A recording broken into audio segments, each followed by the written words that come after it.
from your perspective, what are the credit literacy principles that actually create leverage in real estate and not just temporary relief?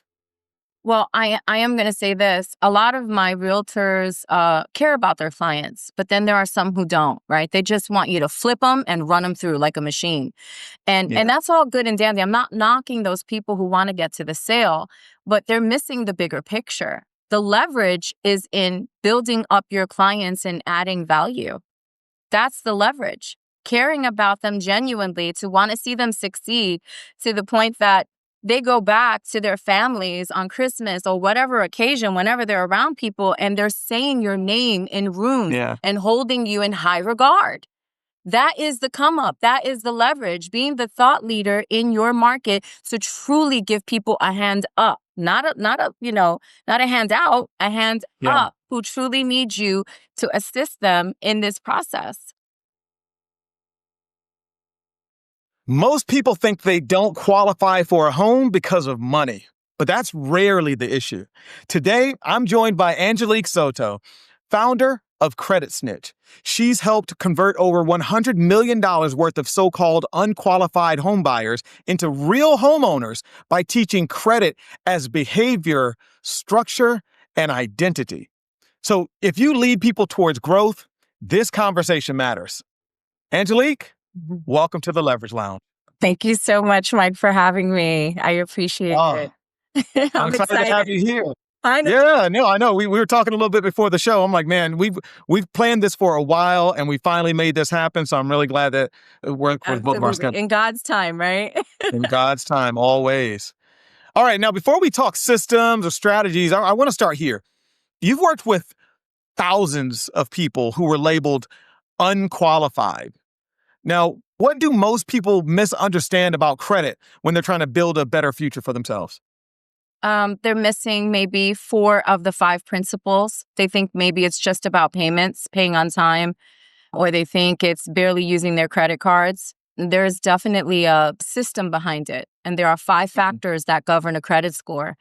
And that's what's missed, the 5 factors. They may have maybe 3 of the 5, 2 of the 5, but each one are weighted in percentage. And no one seems to know what that looks like. So talk to us a little bit about that. What are those 5 factors that people should be aware of? Yeah, of course. So the 5 factors that govern a credit score is, 35% payment history, 30% for credit utilization, 15% for credit history, 10% for credit mix, and 10% for new lines of credit opened.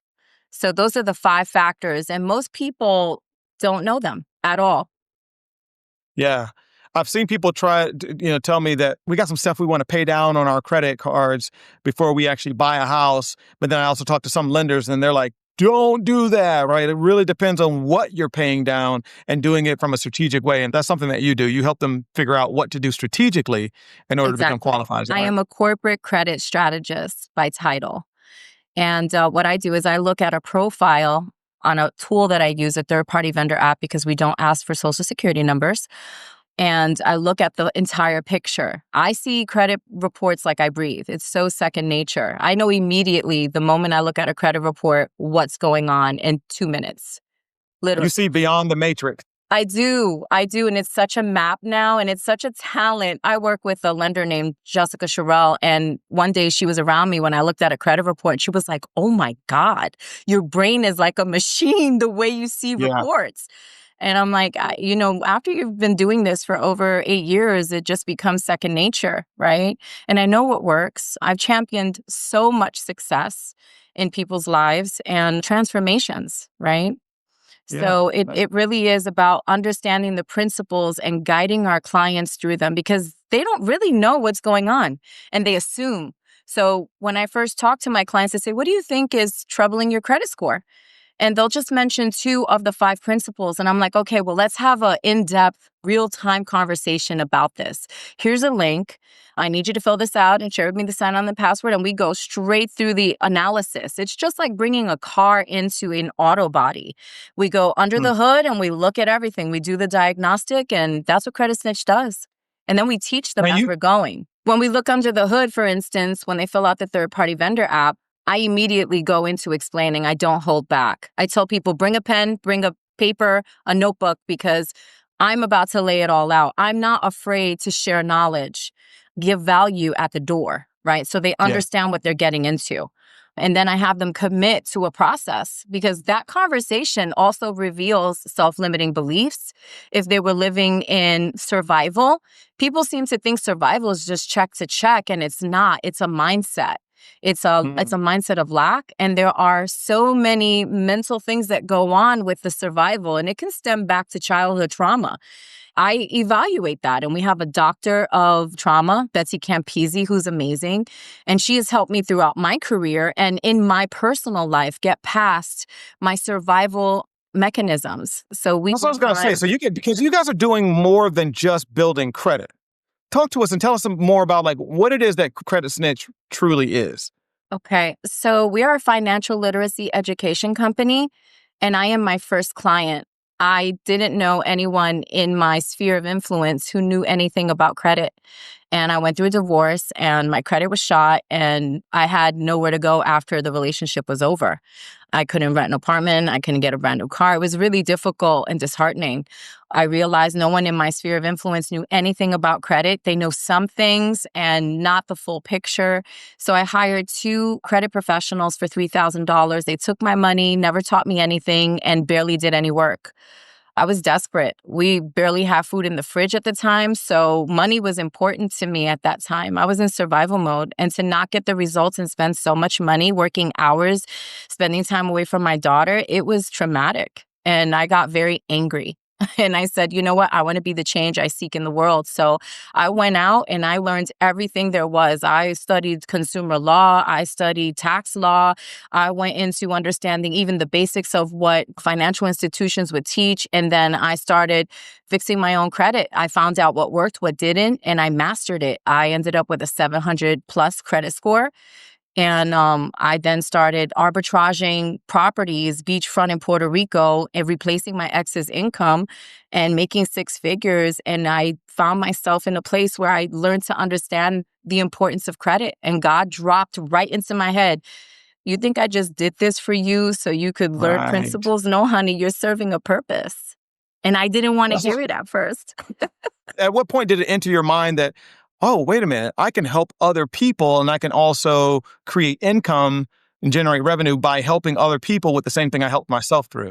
Yeah, Like, full was this transparency. from the beginning, or was that like, no, I'm in survival mode. I need to get out of this thing. And then somewhere along the way. Survival mode. I was just trying to get my head up from under the water and help my daughter create some type of stability, because I felt like a failure as a mom. There was shame. There was mommy guilt. I was self-centered at the time, and I was only thinking about my survival and my daughter.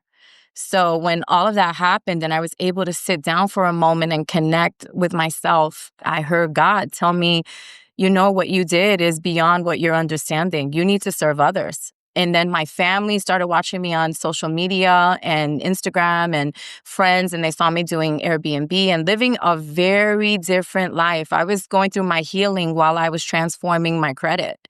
So you could see me glowing and finding Yeah. myself. It was Yeah. tremendous. Was it hard for some people to come along that journey with you when they Oh, recognize yeah. you acting different, you talking Oh, different, oh, you're yeah. not the same, and you're like, no, I'm not the same. I lost, like, family members changed on me that I never thought would have. People would only call me when they needed stuff, never just to see if I was okay. Somehow thought that I thought I was better than them. Like, it was rough. It was rough. And I said to myself, well, if that's the way people are going to think, I'm going to give them grace, because they don't understand my journey. Yeah. Right. And they can pass all the judgment they want. That's obviously a reflection of them. So I'm going to give them Yeah. grace. I'm going to live in my glory of surviving and Yeah. then understanding what God is telling me, because I swore up and down Airbnb was the come up. I was sending away the idea of credit ever being empire for me. I didn't want the responsibility, I feel. It was a burden, you know. Survival alone is a burden. Yeah. So for me, I didn't want it, and I kept pushing it away. I kept treating credit like it was the stepchild, and I kept saying, I don't want that position. I was like, Airbnb is going to bang for me. I'm going to live this life. And no, the minute I started thinking that way, the shift happened where my cousin referred me to a lender at a company, and he gave me 2 clients. I turned them around in 30 to 60 days. And he shot out an email to everyone at guarantee rate. And then I had all this business. And I was like, God, what are you doing? I don't even want this position. I felt such a pressure. And I felt like I wasn't worthy. Like, okay, I fixed my credit. How Yeah, could I yeah, yeah. ever think the audacity of me to Imposter think? syndrome starts to set in, and you're like, who am I to be helping somebody else out? I just helped Yes. me out. Yeah. Yes. And I got very overwhelmed. I was like, I just want to live a simple life where I'm taking care of me and my daughter. And I just kept feeling that voice and that, I guess, that pressure to step up and be something more than I wanted to be. I wanted to stay complacent and just safe, right? Safe was the idea because I was in survival, but God wanted to stretch me. It's clear. So I ended up helping all these people close my eyes and just head down and doing the work. And before I knew it, I was at 100 million, completely disconnected from God because I fell into my work. It became quite an addiction and I had to learn balance. And then I just fell in love with the joy of converting my clients and watching them walk into their houses, watching them talk to me about what they were learning, nurturing them into a new place because a lot of them had self-limiting survival beliefs as well. Bringing Betsy in to talk with my clients, learning the tools, encouraging them, being their cheerleader, championing their success. There was so much involved, but I built relationships with every single one of my clients who have referred 5 or more clients to me in my business moving forward. We don't even need to look for leads. It just Wow. comes. Good word of mouth. Wow. So yeah, Wow. it's a journey. It was a journey for me, and it is a journey for a lot of my clients. And I have a huge amount of compassion for my clients because I too have been there. So Well, and that's what I was going to say. I mean, because you've helped generate millions in unqualified business, helping them to transition into qualified buyers. So unqualified buyers to now qualified buyers. And so my question is like, from your perspective, what are the credit literacy principles that actually create leverage in real estate and not just temporary relief? I can tell you as a real estate professional, I've attempted to help many people who did not have, stellar credit in order to get to where we needed them to go. And I've sent them to various credit companies to help them get started. And it kind of goes into this black hole, right? Like you send them to this credit repair company and maybe sometimes you get updates and sometimes you don't, but maybe because the process takes so long. How do you maintain the relationship while we're in the transitionary moments? Like, of course. how are you staying in touch with the agent and making sure that the client is still in the know while the agent is also in the know, but you guys are also that middleman, if you will, making Sure, this for magic. sure. So before I became who I am today with Credit Snitch, I worked for corporate companies for over 25 years. With Klein Davis and Mann, which was a pharmaceuticals company. And I worked directly with the heads of Bayer Diabetes Care and helped manage those accounts. So follow-up became a part of my life. Following up with every client to touching base to see the temperature of the client, because retention is important. You need to know where your clients stand. So that was instilled in me very early in my career when I worked in corporate America. So I just brought it right over into Credit Snitch. I said, people need to know where they stand with their clients. I'm heavy with the calendar. The calendar runs my life. Any entrepreneur that I know who's successful, they're run by their calendar. And Calendar is the boss. yeah, it's the boss. So everything goes in my calendar and I show up and it's automated. And I'm such a creature of habit now that everyone who works with me, I'm like, hey, let's calendar. And every month a client gets an update. So does the person who's connected to the referral. Hey, an email. Hey, your client's doing X, Y, and Z. We see them back in your pipeline in Q4, Q2.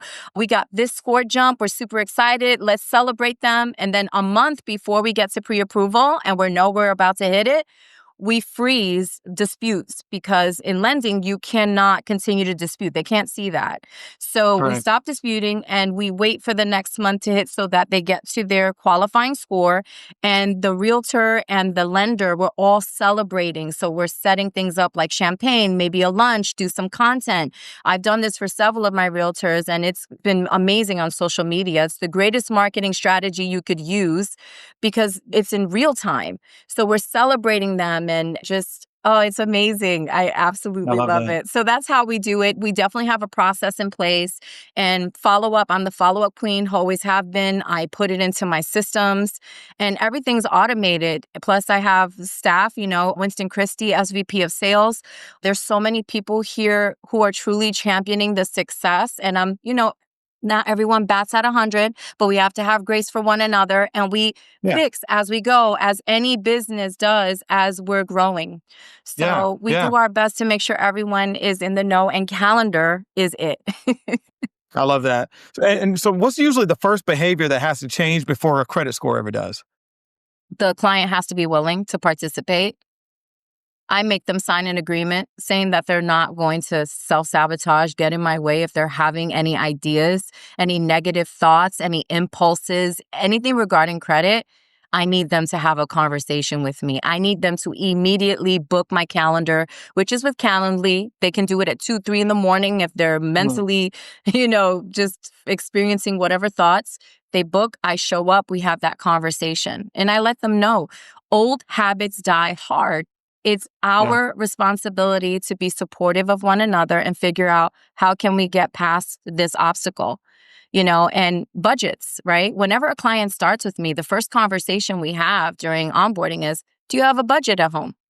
No, I don't have a budget. Okay, this is where we need to start because it's the foundation of being successful. If you do not have a healthy budget where you see what's coming in and what's going out, how can you manage a late payment?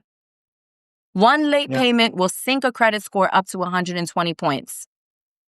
We have to set them up for success. This isn't just about fixing and disputing. And no, it's about the whole holistic package of the human being who is involved in this process and journey. And you're And that's teaching how the things go. mindset, you're teaching the behavior because even after they get the house, you want them to be able to maintain this great credit, right? Yeah. Transformation. This is financial transformation and brainwashing about finances at its finest. And it takes time. It's not like they leave us in 6 months and they got it all together. No, but habits started in the beginning. And if you ever read Habits of Highly Effective People, which I have my clients read, you break habits in a certain amount of time and you build habits in a certain amount of time. And we keep Yeah. them on track. And I love that. I automate anything I can because I am a creature of habit and anyone can become that if you put it in Yeah. place. That's good. Yeah. Yeah. Now, a big part of your work is partnering with real estate agents and lenders, right? Correct. Correct. Walk me through how Credit Snitch integrates into their process. Like, what changes when credit education becomes part of the pipeline instead of an afterthought? Absolutely. So we are the home buying success team. And the way we approach clients, well, our realtors, we say, hey, we really want you to be on top of the approval process with your clients. The minute they get that decline, they were not approved, we need to go into resolution mode immediately. Immediately, because that's the moment when they make the decision if they're going to rent for another year Yeah. or they're going to go with some rinky-dink credit company who's just going to bleed them dry every month and not That's give right. them results, right? So we have And we to all know a few names that we won't say. then we have to have that conversation with them before they go into pre-approval. Hey, in case we're not where we want to be with our credit, we have a home buying success team. Credit Snitch is really great at qualifying and strategically getting you to where you need to go. So don't worry, we have that in place. But if everything goes great, we're good. We'll move forward, right? So they're already planted the seed. So the moment they don't get that pre-approval, oh, okay, great. So now we're going to go. I'm going to introduce you to Angelique Soto. They introduce me on email. I pick up the email. But now this is where the client has to go and book the appointment on their own. The client has to be willing to be a part of the journey. We don't want to Yeah. pressure them, but we want them to see the results, right? And on the email, there are links to my graduation videos. It shows them. It shows my Yeah. website. It helps them warm up to the idea of Yeah. potentially They get to see the profiting. receipts. Exactly. It disarms them from the embarrassment, first of all, because that's the first thing that happens with clients. They get discouraged and embarrassed.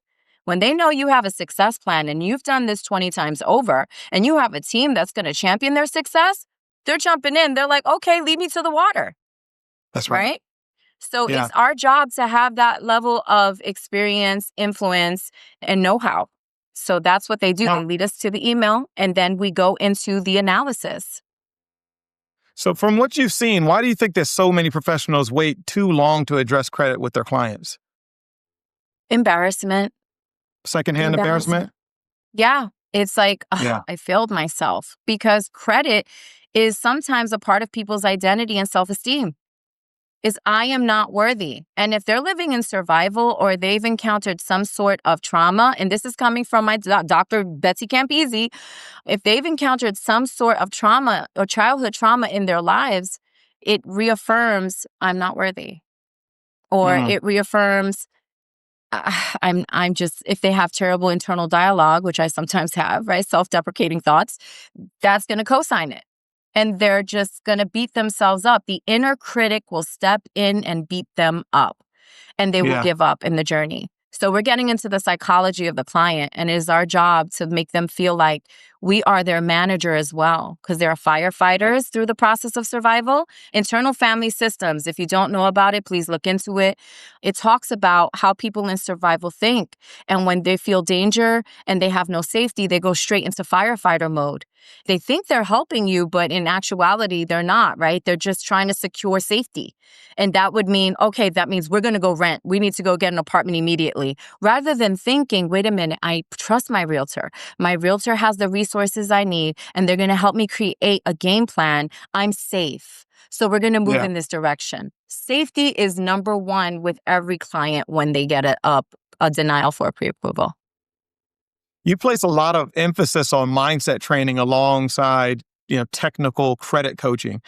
Why does credit education fall apart when people focus only on the mechanics, but somehow, ignore how somebody thinks about money? I can't speak for them, right? Yeah. I know that when you have self-limiting beliefs, you will talk yourself out of any great opportunity. It's called self-sabotaging. And we don't even know that we're doing it. Some people are so mentally not at a level of awareness that they need to be, Hmm. because they haven't done the work, or they haven't gone to therapy to work through some things, that they go in insanity not realizing. And I thank the Lord that I haven't been in that position, but there are. I just want to say that I love the clients who are willing to step out of that cycle of insanity to see. And it's all about safety, creating that safety. People want to feel safe. I want to feel safe. I want a safe space where I know I can grow. And I provide that for the clients that God calls into my system, into my marketplace. Yeah. So I can only speak for myself. That is what it is for us.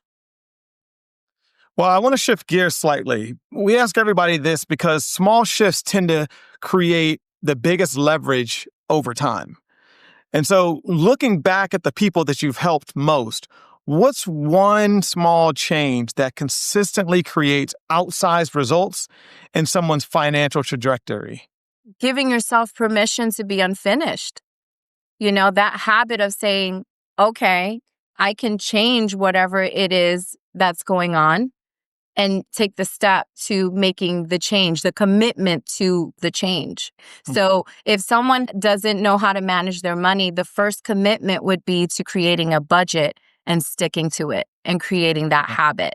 Then goes into, okay, I want to shift my credit.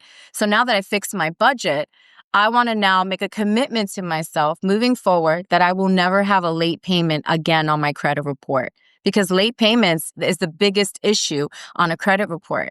It'll sink your score up to 120 points if you have one late payment. And there's no second chances. It's a one and done. And that's what people don't understand. So, okay, I'm going to commit to my budget. I'm going to commit to no late payments. I'm going to commit to not overspending. And I'm going to commit to managing my budget so I spend within my budget and I never ruin my credit score because I'm living within my means. Right? Yeah, Keeping up with the Joneses is not where it's at, honey. The that Gucci, ain't Louis, it. Prada, no, because you're not at the level of wealth. Allow people to receive you in your authenticity, not in what you Yeah. have outwardly.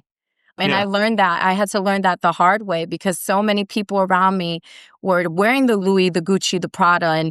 And I had to realize what's most important is they're making the money. I'm not. I need to That's care it. about That's it. I was going to say, myself. you can get to a level to where that is your thing and it doesn't hurt, right? It's all good. Start somewhere with yourself before you want to live this lavish life. Build your garden of life.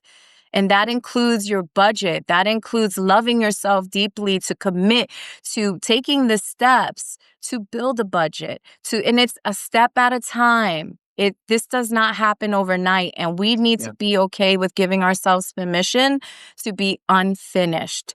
And God Yeah. will work from there and help us work from there. I read something the other day that said success is built in silence. And so it doesn't have to be loud. It doesn't have to be flashy. You don't have to have the car and the things, right? Even though you tell yourself that you're worth it and you deserve it, that's cool, but there's levels to it. And so if you can find the financial peace in building yourself from ground zero to at least that level one, then the level two and Yeah. start leveling up. And I think One step you at a mentioned something a time. little bit earlier. Yeah, one step at a time. But I think it's important for people to understand that what they're stepping towards, like I said, it's bigger than just buying the house. Yes, the house might be, you might be breaking a generational curse, being the first person in your family to have ever bought a home versus just renting, right? So You're yes, that could actually, be a step. and you're unlocking the potential for generational wealth in their lives. Absolutely. That's what we do at Credit Snitch. It's not about the house, honey. It's about what comes after the house. What else are you going All to of the other invest in? things. Yeah. What else are you going to invest in with your realtor who just put you on? Are you going to buy a multifamily? Oh, you have a VA loan? Let's go. Right. And Right. it's now you're building a portfolio and teaching your clients about financial literacy in a generational wealth way. And now you're a real asset. Now you're a unicorn realtor because you're going into not just residential, you're going into commercial. And you might have that one client that has so much money but mismanages it and wants to go into development. And you can walk them into that area of business. You know, there's so much potential by leveraging this side of your business. They're so Yeah. short-sighted, they don't see the long game. And that is the beauty of a business. You got to see the long game, honey. That's it. Yeah. That's why I say you got to know what you're stepping towards in order to continue to take those slow but steady steps. Otherwise, Absolutely. if you look at the short-term goal and you're making these slow and steady steps towards this short-term goal, it's easy to begin to self-sabotage because you're like, well, even if I make a few mistakes, I'll be able to get there, you know.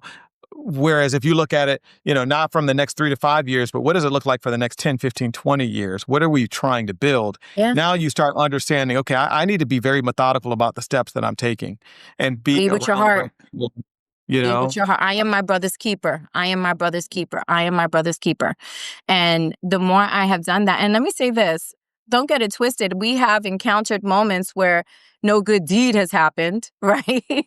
You know, it has occurred. And it's in those moments where we learn to have grace, right? But don't allow Yeah. that to deter you from being a giver to Good someone person. who, Yeah. a good person, a nurturer, or whatever it is that you're being called to do. Yeah. Don't let I get one it. bad apple ruin the bunch for you.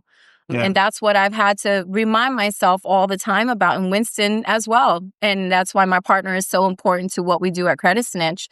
But yeah, it's amazing. And there's so much more because I know I did not get into the technical aspects. I'm getting more into the mindset because the mindset truly does move the body. It will sink or swim with the entire process. It will determine the fail or the success of the client. That's why I go here. I had to go Yeah. here because it's something within. But for the clients where it's not something within, it's just teaching them, educating them, and going through the process in Credit Snitch where we let them know everything. The dispute process, they see all their letters. They see why we disputed. We teach them about consumer law and why this is, you know, not within compliance. We'll say this is a violation of your consumer rights. We'll teach them why. Education follows right after that once we have the client exactly where we need them. And it's not just about disputing items all day. Yes, late payments. Yeah. Yes, charge-offs. But there are also things like hospital bills that we get into. Hospital bills, SOLs, a statute of limitations on a credit report. We discuss that as well, understanding that in the state of Florida, any collection listed on your credit report, the statute of limitations is 5 years. If you see collections on your credit report that are 5 years or more, you can send a cease and desist to get it removed. It's over 5 years. Legally, they A lot of cannot people don't collect know on that. that debt. It's things A like lot of that people that don't know that. Yeah. they don't, and also with charge-offs. If you pay your charge-off and it's still reporting the same amount, but you already paid it and negotiated, it's inaccurate. You can dispute that. All you have to do is send your payoff letter and write an additional letter listing the consumer law that supports that the information is inaccurate. And they have to prove it. The burden of proof is on them, but you have to do the steps. And we know the steps to take to guide our clients to get those deletions. Nothing happens overnight. It's a process. Sometimes I have to go through 5 months of disputes. I have to actually report people to the CFPB, companies, I mean. It's definitely a process, and we know what we're doing, and we've been successful at helping our clients reach that pre-approval status. And that is the objective. We don't deal with every single thing on the report, but we do deal with the educational part and helping them through the self-limiting beliefs so that they can be successful in our program. So why do you think it is that there are so many credit repair companies, people out there? I mean, I feel like you bump into 5 a day. People are like, oh yeah, I do this, but I also repair credit. I do this, but I also repair credit. Is there just that low of a barrier to entry to get into repairing credit? No, I just feel people like to take advantage. It's the easy way to make money. And there are so many Americans with low credit scores.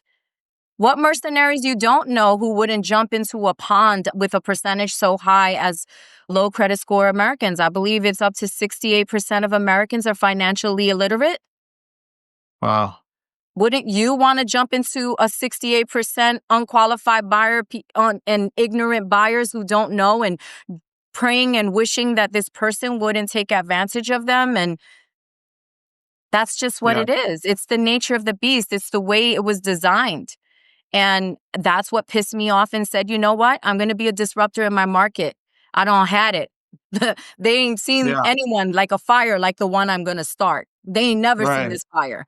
And I'm thankful because God came to me and was like, yo, are you going to do something about this and be in service? Or are you going to be selfish and sit over here and think Airbnb is going to give you your best life?